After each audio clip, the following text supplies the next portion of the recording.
For the beginners, the biggest fight is as soon as you stand there, try to go quiet, your mind runs wild. All kinds of things coming in. So number one step is what the Chinese saying, let it come, let it go. So the visualization I like most is you just see yourself standing in or beside a river or beside water. And the thoughts are like little leaves, twigs, and bigger thoughts, bigger worries, a big twig. You simply drop onto the river and let it flow away. So for me, that's how you bring it back.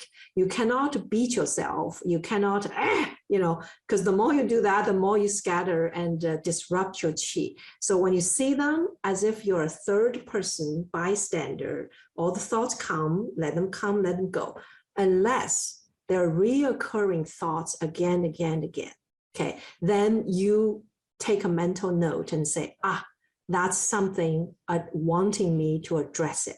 How you address it, you can decide. If you want to address it during the meditation, go for it, right? But if it's just random thoughts because you couldn't focus, I simply use that imagery. Let them come, let them go. But if sometimes people, when they stand there, they feel the body aches. It's body are nagging, okay? Nagging here and there, their pain. I use a different imagery. I use the imagery of it's a little ice. I simply melt it now, and I simply becomes steam vaporized out of my body. So for that, I'm doing a mind healing.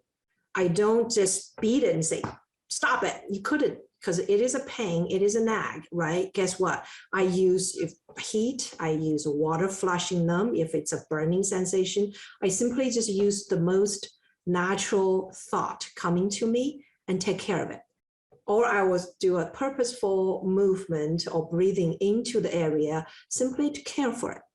Because you're not just reaching somewhere, disregard this body, you're working with your body. So that's two immediate thoughts for beginners.